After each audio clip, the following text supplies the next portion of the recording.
Welcome to episode 109 of Home On, a show about DIY home automation and control from the Digital Media Zone, brought to you by the Z-Wave Alliance. We are here at CEDIA 2018. There's a lot going on. You can probably hear it behind me, and we're talking with some great guests today live. We have Mitch Klein, the Executive Director of the Z-Wave Alliance. We have Brad Hinsey from Control4. We have Steve Lee, a VP of Sales from Insteon.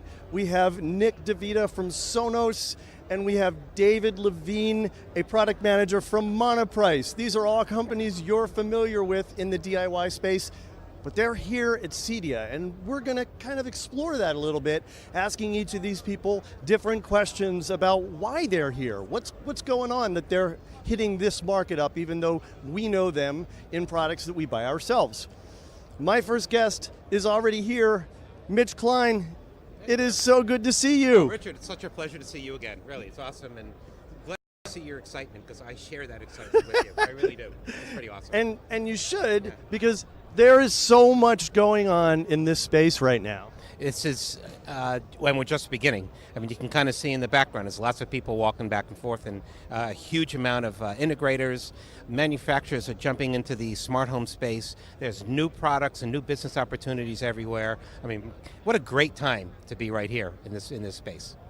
It really is. Now, let's just assume that everybody doesn't necessarily know what the Z-Wave Alliance does, even though they probably know what Z-Wave is. Give us a quick refresher. What's your role? Well, I'm certainly hoping you know what Z-Wave is, and if you don't, we can talk about that. But okay, so what is the Alliance? We are a community of over 700 companies globally, that's worldwide, that's like everywhere, right? That either manufacture products, redistribute, retail, or install, or in some way are involved with Z-Wave. So we are the community. We're the ones who are putting different brands, different products together and introducing them so that not only do the products work together, but they actually know about each other and they package products together. It's really a pretty exciting space to be. Well, and that's a really important role. I mean, I remember some of the, let's call them learned lessons that Apple had when they first launched HomeKit, and everything was in the typical the typical Apple shroud of secrecy, and vendors weren't actually able to talk to each other to find out how they interacted and what benefits they had that they could leverage off of each other. So an organization like yours that's specifically designed to promote that sort of interaction is really important. There is an ecosystem, and there's an ecosystem of over 2,500 certified products globally. And what amazed me initially, and what really amazes a lot of competition, is that our members, in some ways, really do compete with themselves. I mean, for example, here in the US, we have over 85 certified door locks with Z-Wave in it. Okay? Now, why would Yale want to work with Kwikset and Schlage?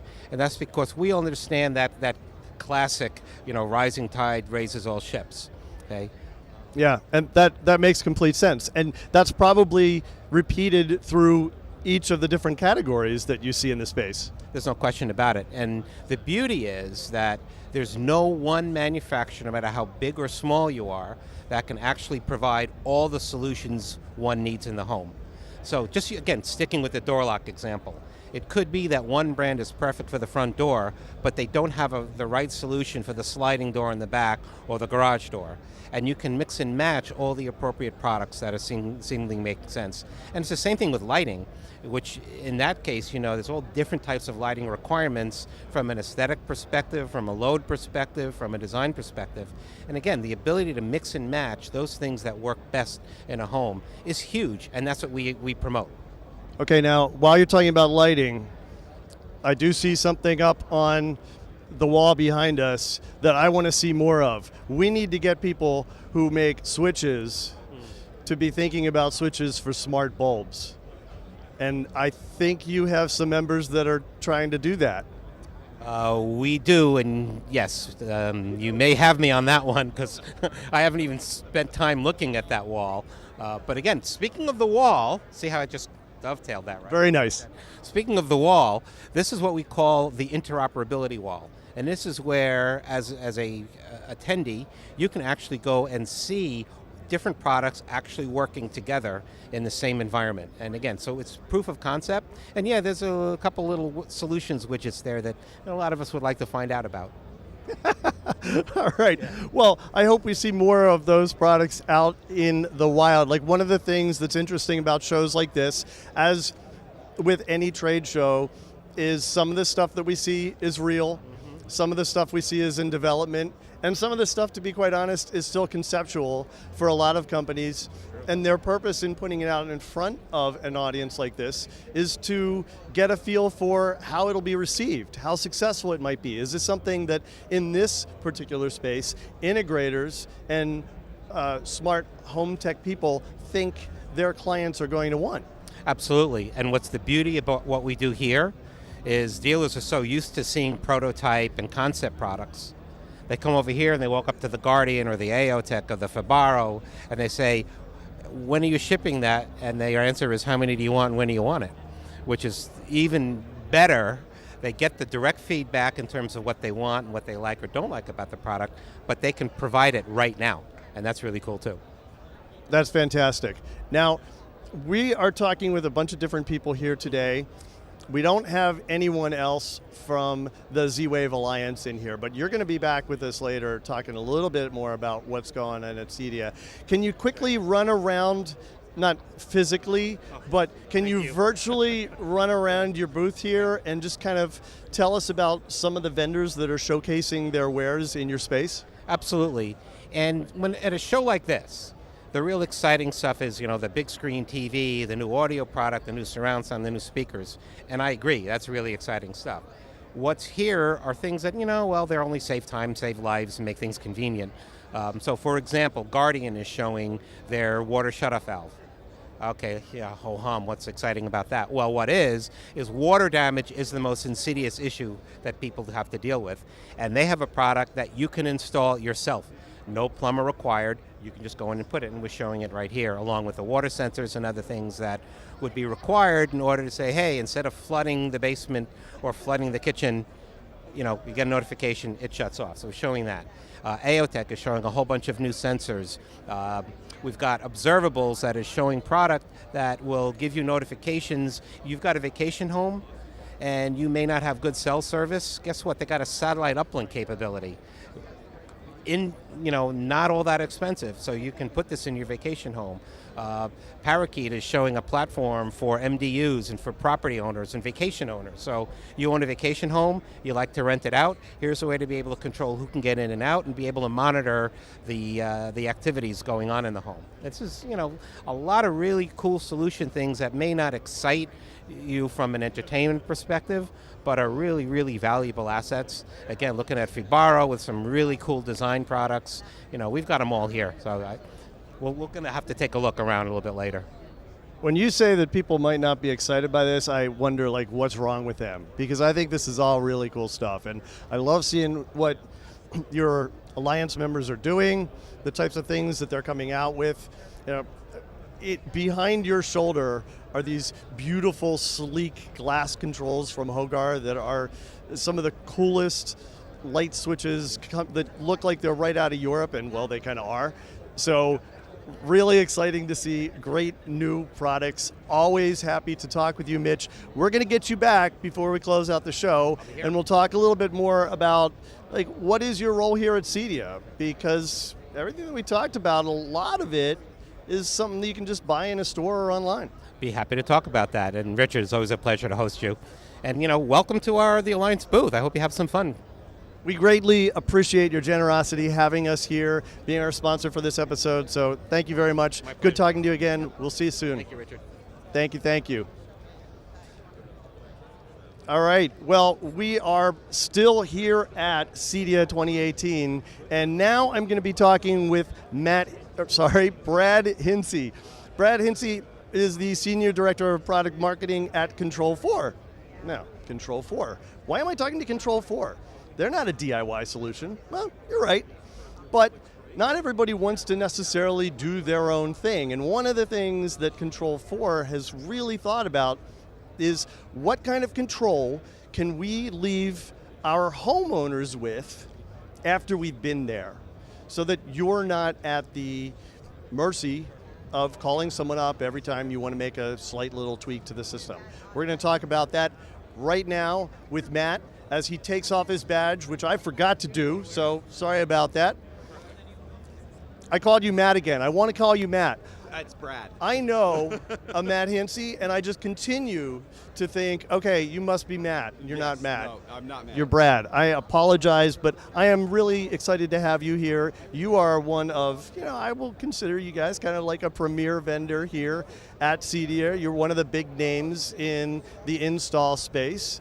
And let's talk a little bit about what your company does and what your role is there. Okay. So my role, I do product marketing. And so it's all about telling dealers and homeowners all of the things that they can do with Control4. Control4 automates many things in your home, including lighting, audio and video entertainment, security, and comfort systems, so that they all work together, so that when you push a button to turn on the TV, your lights also react, they dim when you hit play, etc. So it's a really great experience, and we work with our dealer channel of 5,500 dealers to deliver this experience to homeowners all over the world. So I'm a geek, and so I always want to know, like, okay, but how does this stuff work? And some of these systems are kind of built from the ground up, and they're their own little walled gardens. How does Control4 work? Is it proprietary, or are you working with other people's products? We work. That's a really important point or question, because when you live in a home, it's all kinds of different products that are coming in. It's never this homogeneous mix of products from one brand. So you have to be able to connect and integrate with lots of different devices. And so that was important to Control4 from the very beginning. And so we have an open platform and an open ecosystem, and we're proud to boast that we have support for 13,000 devices that can be integrated into a Control4 system. And we achieve that by supporting many different connection methods, Zigbee, Z-Wave, and now KNX around for international markets, and then several others, IP, of course, as well. So there's a very good chance that somebody who has a Control4 system isn't necessarily going to be prevented from buying that cool thermostat and using that as a part of their system or something like that. Yeah, that's right. We want to provide homeowners and dealers that choice so they can bring in the products that they're interested in, the product that will function the way they want it to, and make it all work together. I was talking with someone just yesterday about how one of the frustrating things that I think many of these large system companies like yours have encountered along the way is customers who have these beautiful, expensive systems installed, but they have envy of their neighbor's Nest thermostat. Yes, we've heard that. And that's why we invest so much in making sure that they have that capability. And really, I think it's two reasons for the envy. One, the style and the design and look, but two, the feeling that they are in control of that technology, that they can change it, and that they're not handcuffed and kept from doing that. And so both the ability to integrate great devices and the ability for a homeowner to personalize their system and the way it works for them is really important to Control4. All right.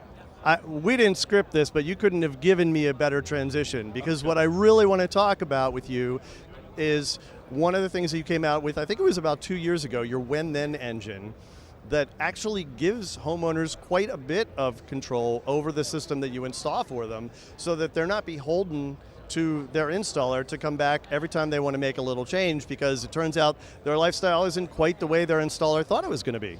Right, that's true. So actually, it's only been about a year, but it is very important as you look at the homeowner experience. We have spoken with many homeowners and many dealers too that have said we have to enable them. Our consumers today are sophisticated enough. The devices are sophisticated enough. Let's make it a possibility. So When Then is a great way for a homeowner, in a very simple model to say, when this happens, then do something. And we just recently announced some new enhancements to this feature, including the ability to create and edit Amazon Alexa voice scenes. So now you can say good night and have everything shut down without involving the dealer. And we, a couple of months ago, we introduced Intercom Anywhere, which allows you to see who's at the front door from anywhere on your mobile device. And with new When Then enhancements, you can create custom buttons that trigger your automation right within the app. So it's a really great way to combine the best of both worlds, where you have a professional installer that will bring this technology in. You know you can rely it. It's expertly done and installed, but you still have that flexibility and control to use the technology the way you want it used. So let's talk about some really specific examples, because when I hear about the things that you can do with When Then, the first thing that comes to mind, obviously, the parallel in the DIY space is probably if this, then that. If this, then that is pretty limited. You can, based on one thing, do one other thing. There are other workflow tools out there that are a lot more complicated that can do more. What types of things can you actually pull off with your system? Like, how complicated can a consumer get? And that's question one. And then what happens if they, bunch it up? Do you have the ability to help them fix it? Those are really great questions. So yes, there are a lot of really cool and sophisticated things that you can do. If you want just a simple one action thing, so when the garage door opens, send a push notification. That's a very common one. That's easy and straightforward. But say you want to do an Amazon Alexa voice scene, like I mentioned earlier, where it turns off the lights, turns off any music, locks the front door, and arms the security system. That can all be done very simply with When Then in that very simple model. If you do screw it up, you can restore what you had before, but in the approach that we've taken, we kind of put up some guardrails so that you don't go too crazy and get yourself into any trouble.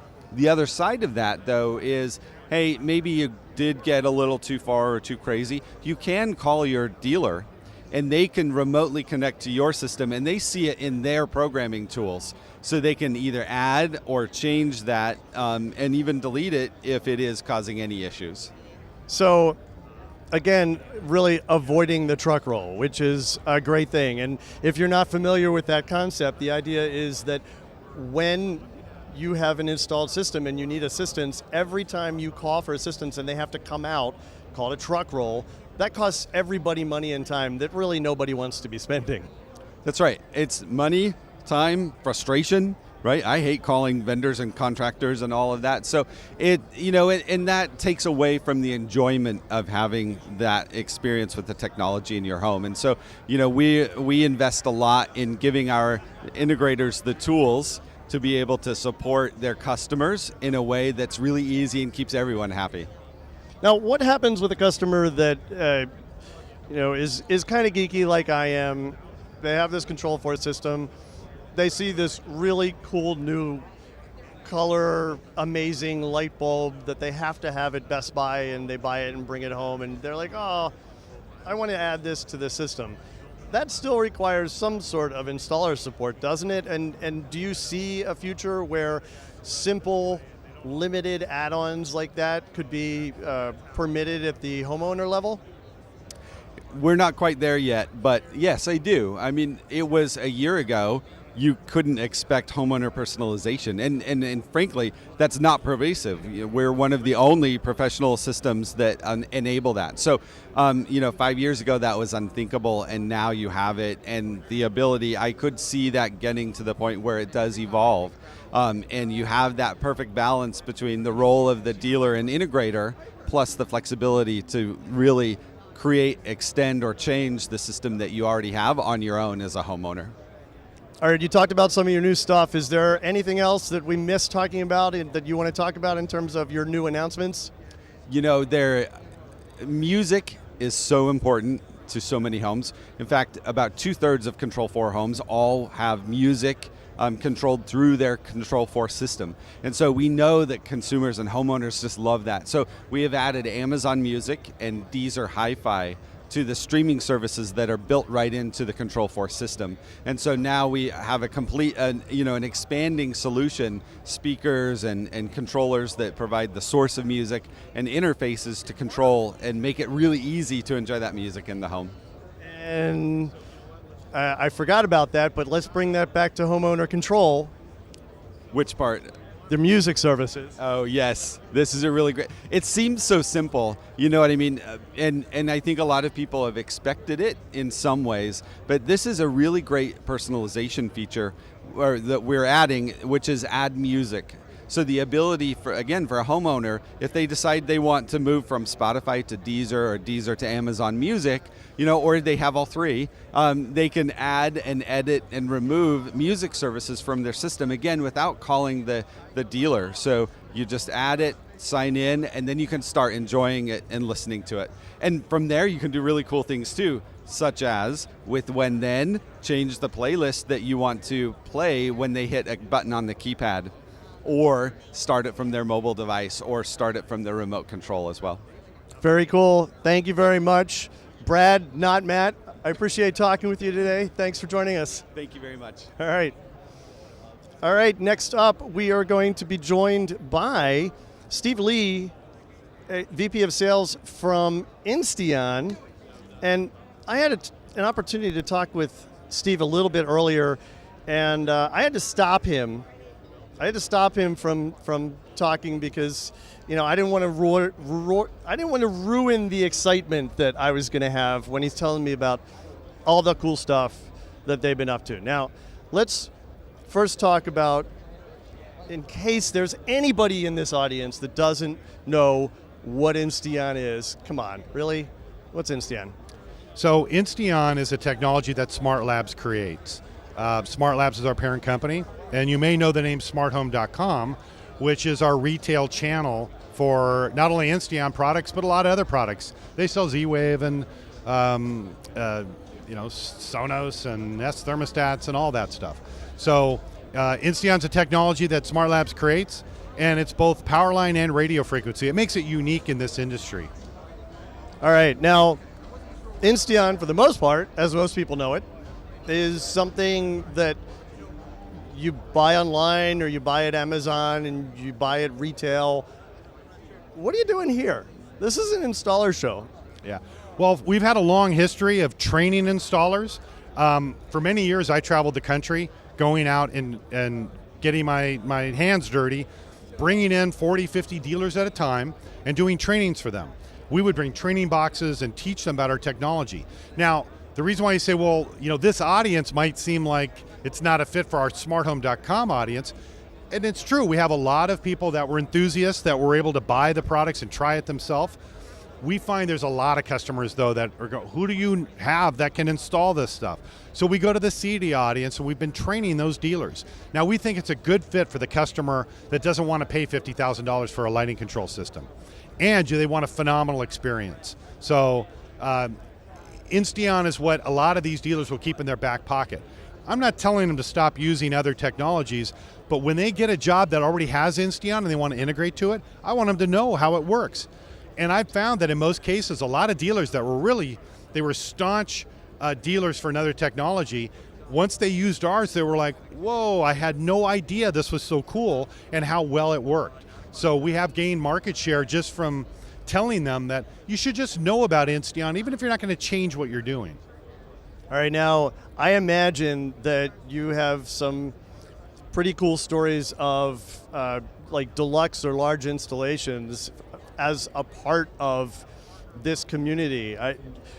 Is this something that you find in luxury homes as much as you might find probably not like as much as you might find like a Crestron, but it happens, right? Well, that's funny that you say that, because I've been involved with, and in my capacity at Insteon, I go out and handle a lot of VIP installs. I've traveled all over the world doing that. You mentioned Crestron. I've done a significant amount of jobs that have Crestron front ends, but Insteon is all what's in the closet behind, because the customer didn't want to spend $100,000 on lighting. He wanted the look of Crestron, but he wanted to be able to control it, ultimately using Insteon. So we've done a lot of jobs doing that. Now, I did a house in Aspen that was about 24,000 square feet. There's actually a sister house next to it that's going to be closer to 30, and I'll be going out there later this year, and we're going to be putting Insteon products in. I'm guessing there's about 1,500 Insteon products in this house, the largest personal property ever acquired in Aspen. So sometimes there's a narrative floating around, especially in this audience, that says, well, Insteon's more of a hobbyist thing. It's not really the firepower product that you'd use in a big install. I would say that Insteon actually lends itself to those type of projects better than it does even smaller ones, because Insteon's got a power line and radio frequency protocol. Our power line signal can go a mile. I can generate a signal that can propagate throughout a building that's 40,000 square feet with no problem at all. Try doing that with an RF only protocol. It's very challenging. So we actually do really well in those environments. I guess the irony here is that a lot of people probably look at Insteon and think of Insteon as power line, and you introduced the wireless at one point to kind of help you bridge phases and be able to take that further. Now it almost works, it does work in both directions, right? Like the wireless bolsters the wire protocol, and the wire protocol bolsters what the wireless wouldn't be able to do. Yeah, here's what we found, is that there are occasions when even the power line can get hindered as far as its signal propagation. And definitely we know about that with RF. If you're going through concrete and aluminum studs and block walls, all of that all attenuates the signal. The nice thing about Insteon is you've got both protocols to leverage, or both platforms, so I can go power line long distances through the walls and all of those hard to reach areas that RF might have challenges, but I have the flexibility of having RF bridge seamlessly at the exact same time, the same signals to all of my other devices. So here's how that plays out. Let's say I've got a house that's 50 yards up the hill. I got a barn or something. I've got my mini remote in my pocket. I don't have to be in range of the main house. I just have to be in range of any device up in the barn. And now that signal is propagating not only throughout the barn, but transmitting 50 yards or 100 yards or longer down to the main house to control all my lights. So having both of those meshed within the same product, you really can't beat that. I'm going to tell you like the opposite story there. I have a case where I have an outbuilding on my property that actually has completely separate electrical service, not on the same main line, and we get a separate bill for it and everything. And I'm using your wireless protocol to be able to jump over to that. It's funny you say that. I did a project at the British Embassy in Washington, D.C. We've got 6 to 7 buildings there, and some of them are on a different complete grid because it's on a corner lot. So you've got a grid going this way and a grid going this way. We bridged between all of those using Insteon RF. So exactly, it's try doing that with anything else. All right, so this year, Insteon's been pretty quiet. There have been some updates. There's been some maintenance going on. Some new integrations. In fact, on the episode that's going to come out after this, we were talking about your expansion of the support through Eve now on Subaru vehicles. So there's been some cool stuff going on, but no new product. Are we going to see some cool new products soon?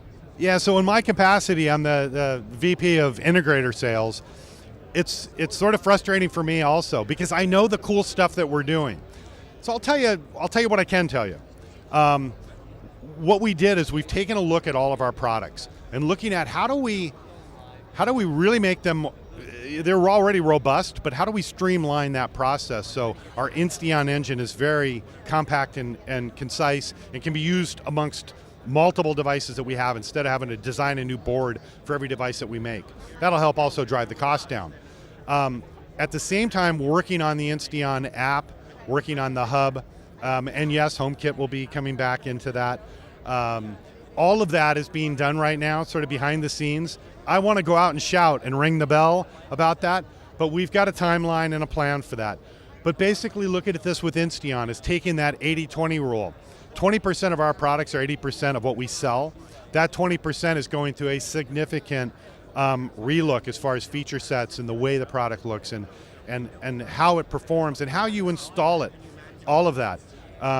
Built around a training program that we've started. So there'll be some big news that we'll be able to talk about later, and it frustrates me that we can't say more because we somewhat let the other audience out there define what we're doing. Like not much happening out of Insteon, that could be the furthest from the truth. All right, that is good to hear. Now, I can't talk with someone from Insteon without putting in my request, as I always do, and you're here at an integrator show, to be able to integrate your amazing keypad devices with other stuff. It's not really possible without using something like ISY or a pretty heavy-duty solution. Desperately want to see that API that all your third-party vendors can use, support that keypad. Can you make that happen? Yeah, so in saying that, that was one of the things, and I'm going to be honest, we had somewhat of an invented here attitude where we made a bunch of products. We knew we had our own self-contained audience at smarthome.com, and we're going to sell to that audience. We don't need anybody else.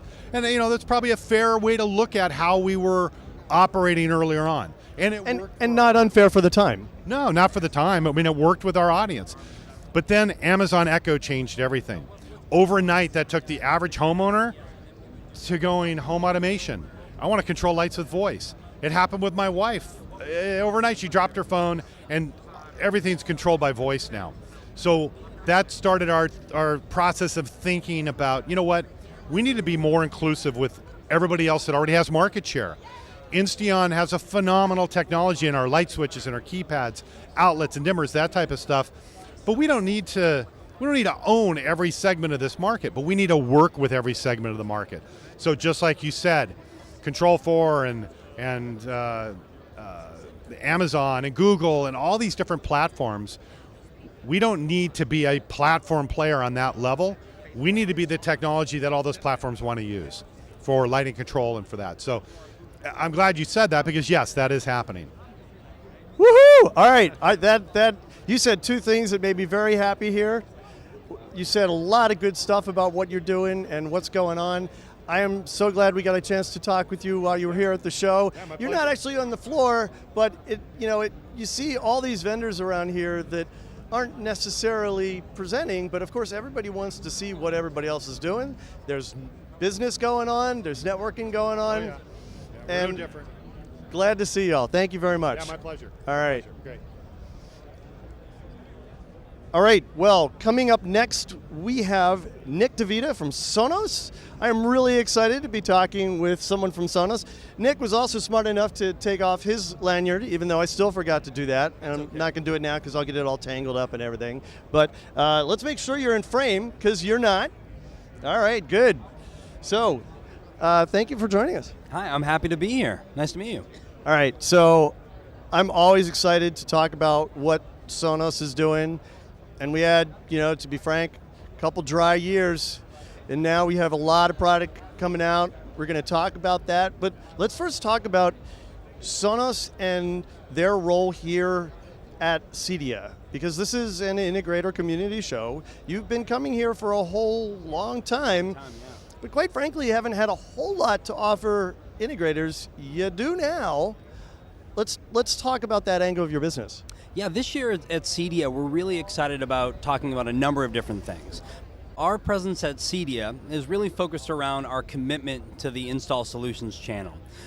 What we're bringing at CEDIA this year is our new Sonos product, the Sonos Amp, which is going to allow custom integrators to amplify architectural speakers, bookshelves, towers, really every speaker you want to throw at it, and hook it up for music playback and TV, and give you a lot of versatile ways of setting up Sonos in a customer's home. But we're also talking about our new API platform that's allowing integrations with our control partners. So a custom integrator can really customize that experience to exactly what the customer needs.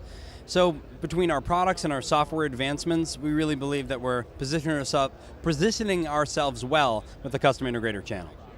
Now, I've seen all kinds of crazy pictures of people with their closet with all their controllers in it, and then their stacked Connect amps controlling different zones in their homes with the feet on top of each other with the white boxes.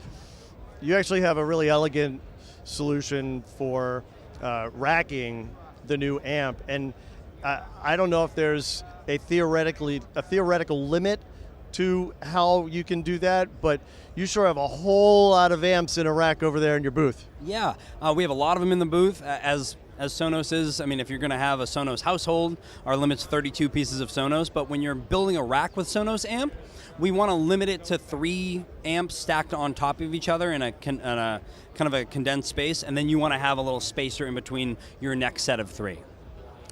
And that rack that you have, is that, did I count right? Is it like 24 different amps in there? It's a crazy number. That sounds about right. What was it again? 30. It is 32. So that is a full maxed out Sonos household right there, filling an entire home with music, AirPlay 2, and TV sound wherever you would need it with a Sonos amp. Now, in addition to being able to power your own speakers that you might already have installed in your house, you might have architectural speakers, or you might have speakers that you prefer, that you've invested a lot of money in. You're also partnering to make speakers available and I guess more compatible and work better with your products now. Yeah, we announced a partnership with Sonance that we'll be coming out with 3 different SKUs: an outdoor speaker, and an in-ceiling speaker, and an in-wall speaker. And these 3 speakers are going to be branded by Sonos and sold by Sonos. But what's great about them is we're going to know everything about those speakers. And when that's being used with the Sonos amp, our TruePlay software, that technology, will be able to be brought into the architectural world of which it isn't today. So that's going to allow integrators to put speakers in the ceiling or in a soffit that might give you kind of an odd sound and be able to tune it with your iOS device to make sure that the music is the way the artist intended it to be. Okay, so like your refreshed 5 a couple years ago, your amp is a more expensive product than the product that it replaces. So I got to assume there's more in there. It's doing more than the old version. Absolutely. It actually has 125 watts per channel, where the Connect amp was 55 watts per channel. So the integrator now has this really great way of thinking about what kind of speakers they hook up to it, and they can get way more creative than they ever could with a Connect amp. So they can put more premium speakers to provide a better experience. Not only that, we have AirPlay 2 built in on the Sonos amp, we have HDMI, and we've brought new software APIs like dual mono. So an integrator can do dual mono for an outdoor space or in a bathroom or in a hallway. So we're giving you more software features and a much beefier, more powerful amplifier to boot. I love the look of the device. I'm still not big on the touch capacitive buttons on everything, but I know that's where things are going. I'm old, I'm cranky. I don't know who did your industrial design. Your banana plug solution is brilliant. Yeah, the banana plugs on the back of the product are really awesome. So how that works is the banana plugs come in the box. It's one of the few things that come in the box. We don't give you a lot in the box because we want the integrator to be able to sell HDMI cables and Ethernet cables and interconnects, but the banana plugs come in there. And with those banana plugs, you can pop them right out, put your speaker wire right into them, and then pop it in when the job's being executed. And what's great about those connections is you don't have to use them. You could unplug those banana plugs and use your own pre-terminated wire if you'd like. So we're giving the integrator more versatility with how they connect their wires. All right, now you keep on talking about the integrator. This product's going to be available to integrators around the end of the year, as I understand it. But you're also going to be making this available just to general consumers through retail, like your other products, right? Yeah, it will be available to general consumers. So your customers that are going into retail to maybe power a pair of speakers that they're the first speakers they fell in love with and they never want to get rid of, they'll be able to hook up those bookshelf speakers and just put a Sonos amp on a table and have a phenomenal experience. Or if you're a do-it-yourself and kind of tech person and you want to set up your own wired speakers for outdoor use, the Sonos amp will be available to you. All right, good stuff. Now, you've been putting out a bunch of new products. Anything else you want to talk about real quick before we leave here? Well, since the last CEDIA, we launched 2 products that are really exciting for really any music lover.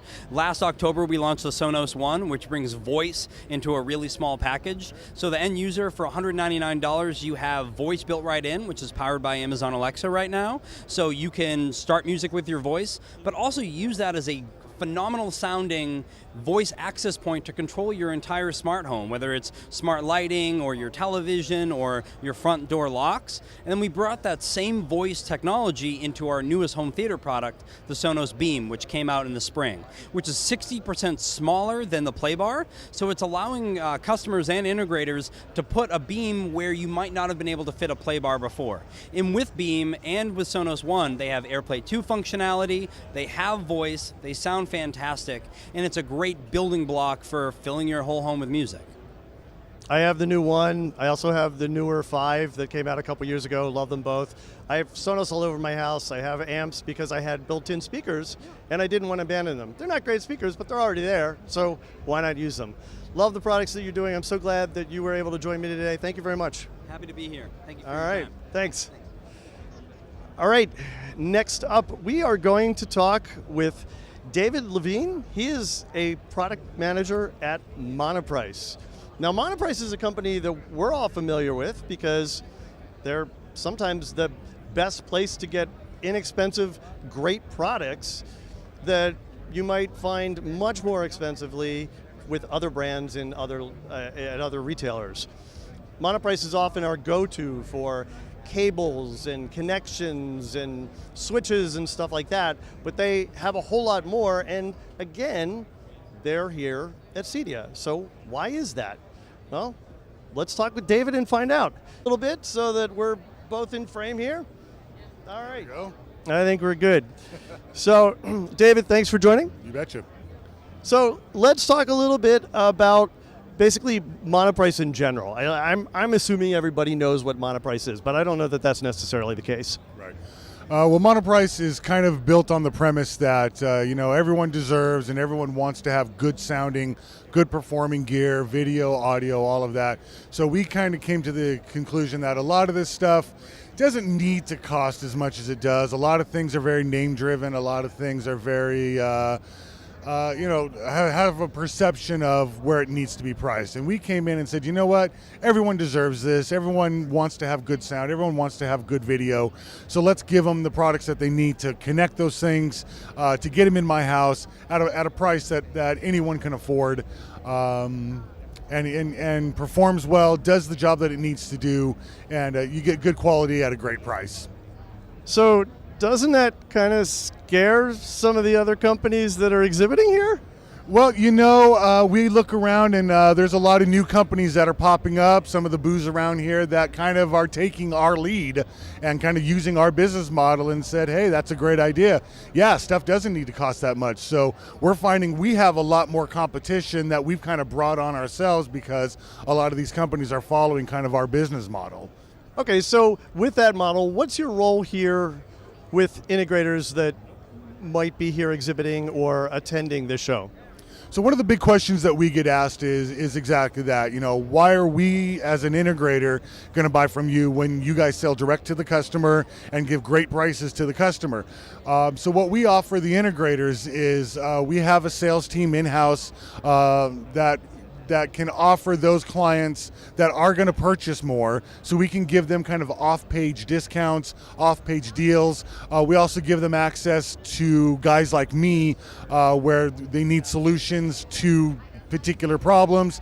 If the sales guy doesn't know, myself, product management, as well as my team in the other disciplines can offer those solutions. Yeah, we have this, we have that, that'll fit that niche. We'll give you a great value add to your customer and empower them with those tools that we can get those solutions happening.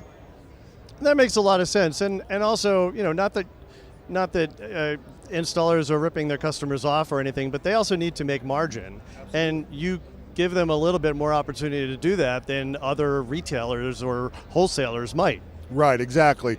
So one of the initiatives that I took on was with in-wall speakers and some of our amplifiers, where I do what's called zero logo.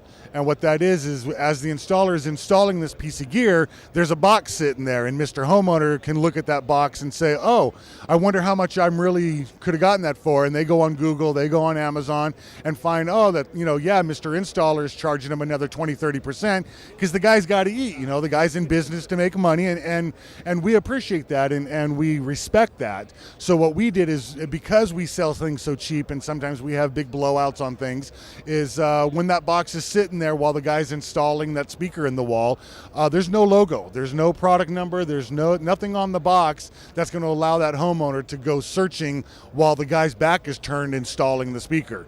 And what that also allows is now the installer can really name his price and charge what the product is worth, including his installation, and that gives him the opportunity to make some money, but still offering a good product, a good sounding item, but now he can make some money on it. You actually, when I was over at your booth, are showing off a whole line of speakers that seem pretty competitive with everything else that's here. Tell us about the features of those speakers and why someone might want to get a pair themselves. So we try to tailor and work with all budgets, all needs. So we have everyday speakers that start off at $40-50 a pair, going up into more exotic materials, aramid fiber, carbon fiber, aluminum. We have speakers that are using a new aluminum and ceramic composite, so you kind of get the best of both worlds, where you get that nice impact, those nice transients from the aluminum, but we get rid of some of the harshness by fusing it with ceramic to give it that nice warmth and that less fatiguing kind of all-day kind of vibe. The carbon fibers have silk titanium tweeters, so again, it's a big fat sound, it's a big warm sound, but now you're getting a pair of speakers for 120, 130, 140 bucks, and comparing sound-wise to some of the big competitors out there that run 200, 300 bucks a piece. One of the big things that we're also showing at the booth this year is our expanded monolith line, which is our entry into the high-end world. So a lot of people have probably seen and heard the big monolith subwoofer. 15-inch, 1,000-watt, is stable down to 96 dB at 12 hertz. We're also doing our new THX certified front speakers, bookshelves, three-ways, Atmos certified. I mean, wherever sound is going, that's where we're going, and we're giving everyone the solutions, not only in the wall with cables and balloons and keystones, but on the wall, on the shelf, in the rack, amplifiers, anything you need at great competitive prices. We're here for you. If you have questions, talk to the sales guys. If they don't know, they'll talk to us. We're going to make sure you're empowered, you know what to do, you know how to do it, and you get the right gear at the right price every time. All right, that sounds good. I know Monoprice is one of my go-to sites when I'm looking for stuff. You're here because there's a lot going on at the show, and entertainment is a big part of that. That's what you're showcasing. But you also sell smart home products. You also sell lighting products. All kinds of stuff there, so people can check that out at monoprice.com. Thank you very much. Thank you very much. All right, well, we are about to wrap up. We're going to be joined again by Mitch Klein, and we're going to talk a little bit about their role here at CEDIA 2018. So what is your role here with these integrators? How do they look at what you offer to the community? No, I think that's a great question. First of all, not only do we have the presence here, we have, I think the last count, 18 of our members have their own booths, and they're not actually in this, like your friend Brad we were just talking to, with Control 4. So I would say the majority of products that our members make are available to a do-it-yourselfer to be able to buy it through whatever your resource online or in a store. That alone is not a problem. As a matter of fact, that's a huge plus for the CEDIA group, for the CEDIA integrators, because typically the do-it-yourselfer that is buying a door lock or a light switch is not looking to do an entire home worth of products. And it's a way to really get experience with a smart home concept or a smart home product. And then from there, listen, if they want to continue to go and buy and build it, I think that's awesome and I would encourage it. And yet there's still an enormous amount of opportunity for those that are not so much either inspired to do it themselves, don't have the resources to do it themselves, don't have the time or the inclination. So I don't see where one channel has an adverse impact on the other. I think they are absolutely supporting each other, and I would argue that with anyone that would like to challenge that thought, because we've seen it even with big screen televisions and things like that, where initially the media, the dealers are going, oh my God, the prices are dropping, I'm not going to have a business anymore, and yet every integrator out there has seen their businesses explode and go much higher. So I love the fact that these products are available and visible to the end consumer. I think that's huge. I think a lot of I don't know if this is the right word, but there was, I would call it a wave of panic in the industry with the DIY smart home boom. And maybe boom is the wrong word too, because we're seeing a DIY smart home growth that's pretty substantial. It's not what everybody expected it to be by now, but it's pretty big compared to where we were, say, 5 years ago. I mean, you didn't have smart home sections at your local Best Buy store and stuff like that, but now you do. Now that's expected. And I think that we entered that right after a lot of the home tech professionals came out of the recession. And the recession was really hard on this industry. It was. So I almost feel like there was a lot of knee-jerk pushback on what was perceived to be a potential threat to the industry, but probably really isn't. I totally agree with that. Absolutely. There were dealers that felt threatened, that were panicked. I totally agree. But that was a perception and never became a reality. It has never had an adverse impact. Now, one thing it could do is, well, if a consumer's going through a Home Depot or a Lowe's and sees a door lock, then they know what the pricing is. So there could be pricing pressure on individual devices if dealers are silly enough to start listing individual prices on things, or price them competitively and know what it's being sold. So that is the one piece that I've heard from an argument like, oh my God, it's available to the consumer. Now they know what it costs. Well, shouldn't they know what it costs? I mean, and the service that's provided, isn't that valuable? Shouldn't you price your service accordingly? So where's the downside? It says some dealers may have had to change their mindset or the way they present their proposals to the end user, but I don't see where there was an adverse impact in reality versus the perception. Well, and if you walk around this space in the convention center here, you see a whole lot of companies that are touting that they have systems that support Z-Wave, that work with Z-Wave, that include Z-Wave products or have rebranded Z-Wave products to be their own. AOTech is a company that is known for white labeling, right? Mm-hmm. And so the technology is pervasive. It is. So it obviously isn't scaring those companies off, right? Not at all. I mean, the beauty is, the stuff works. And I think that's probably the number one on the list on why companies use it, because it actually does work. And I know that may be a shock to some, that technology works. Number two, it's very secure. So they have the opportunity to really lock down the products to make the all hacking. When you want to hack, you're going to hack another way, but you're not going to come in through Z-Wave. So there's a number of things like that have been beneficial. And the other piece, as I said, is being part of an ecosystem, which means you don't necessarily have to sell your entire product line or entire product line into a project. You can have a solution thing that fits and works. So there's a lot of reasons why it's been very successful. Very good. Well, I really appreciated getting to talk to you again. Thanks for, again, hosting us here. This has been wonderful. It's been a great show. We've had a couple technical challenges while we've been doing this. At a trade show, huh? I know. You're fighting Wi-Fi, you're fighting battery life, but we made this work, and I appreciate you being here with me. Thank you. It's great to have you here. Love it, Richard. Thank you very much. Thank you. And thank you, everybody who joined for this show. This didn't end up being live throughout the whole thing, but thanks to my friend Joe DeGanzik, who's behind the second camera we're trying to use for this one. I think we'll be able to wrap this up. I also want to thank Josh Pollard, who's back home and in my ear helping produce today's episode and make this possible. This is Richard Gunther at CEDIA 2018. Thanks for joining us.